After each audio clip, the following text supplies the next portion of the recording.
특히 이 판결이 가장 큰 문제는 법치주의의 이름으로 민주주의를 교란시키는 판결이다. 그러니까 세속국가의 가장 중요한 특징은 국가가 폭력을 독점한다는 거예요. 그렇죠. 이게 법치주의거든요. 경찰이 사람을 가둘 수 있잖아요. 그렇죠.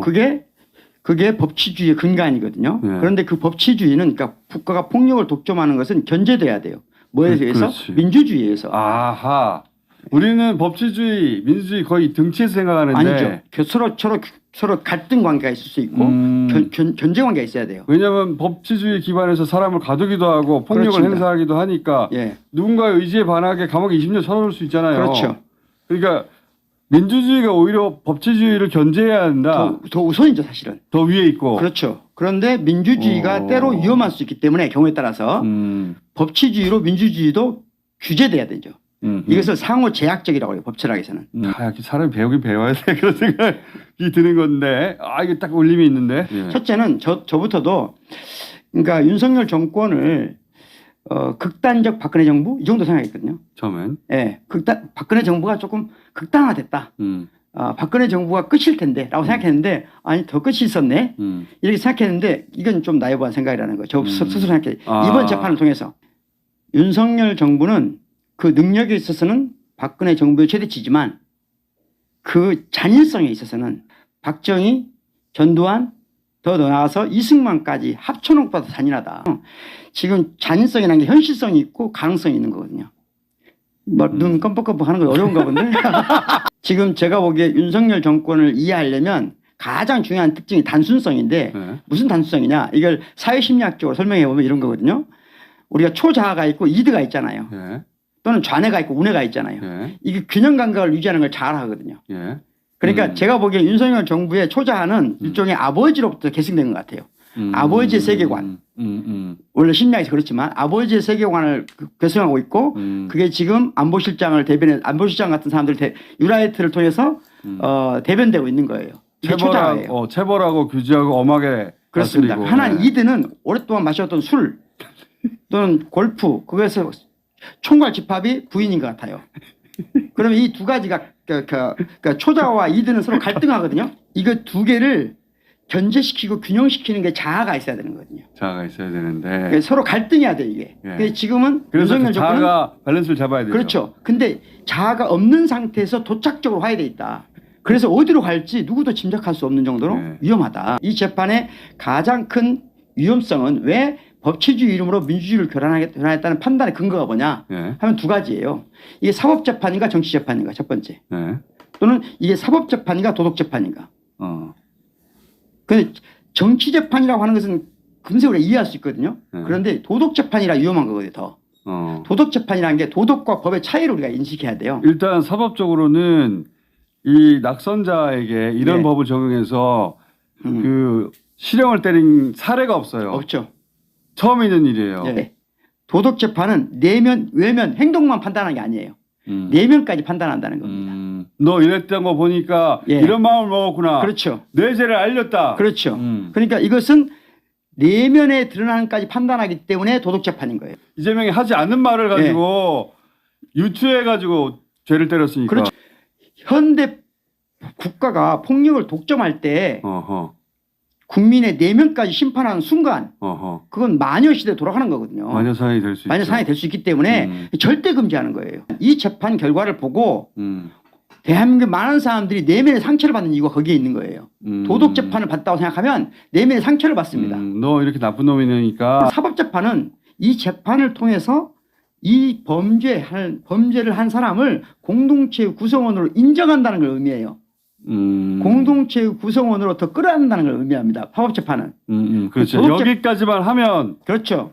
그 더 이상 책임을 묻지 않는 그렇죠. 그런 전제가 있는 건데. 근데 도덕재판은 공동체에서 배제시킨다는 의미예요. 낙인을 찍는 거죠. 그렇죠. 그러니까 이 재판이 그렇다는 거예요 지금. 당신은 대선에 뛸 수 없어. 그렇죠. 10년간 안 돼. 네. 끝장난 거야 너는. 그렇죠. 배제시키는 거예요. 법률주의의 이름으로 민주주의를 교란시키는 것.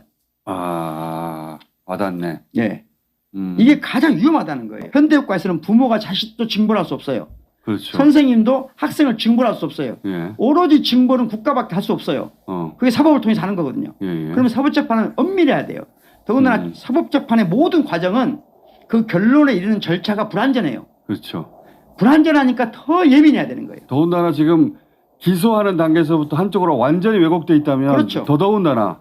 그러니까 이 경우는 철저하게 법리 원칙에 따라야 됩니다. 그러니까 법 원칙은 절대로 유추해서 하지 마라. 절대로 해서 하지 마라. 의도를 확대하지 말라는 거거든요. 그 뭘 간단한 예로 이 재판에서 뭘 확대했냐면 의도를 예. 이재명 대표는 사실은 더 큰 단체 사진을 찍었는데 그거를 중간에만 딱 오려가지고 그 사진 요 몇 명밖에 안 되는데 이 사람을 몰라? 라고 몰아가자.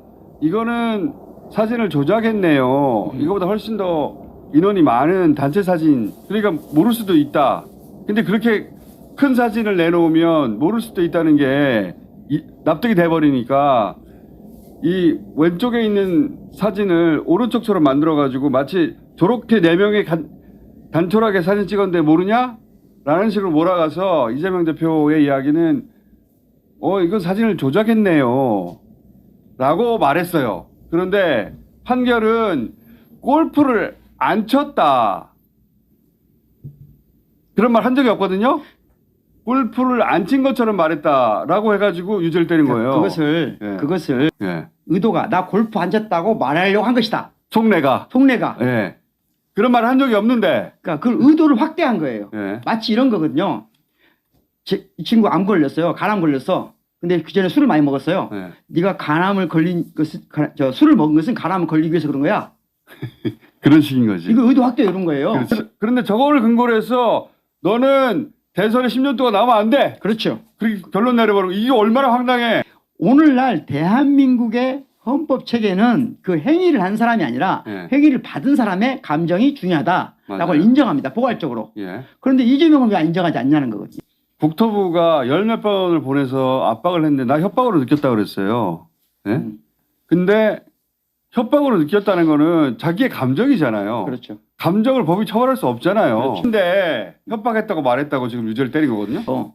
이걸 사법재판이라고 본다면 2심, 3심에서 기대를 할 수가 있습니다. 근데 만약 사법재판이 아니다. 정치재판이고 도덕재판이다. 그러면 2, 3심을 기대하는 수 없다. 성공한 구테타는 처벌할 수 없다. 이 말은 다른 말로 하면 권력에 따라서 권력의 흐름에 따라서 판단할 수 있다. 지금 이 판사들을 통제할 수 있는 권력은 뭐냐? 국민 주권이 시민 권력으로 바뀌어야 된다. 다시 말하면 지금 시민들이 대통령의 권력보다 우리 주권자의 권력이 더 세다.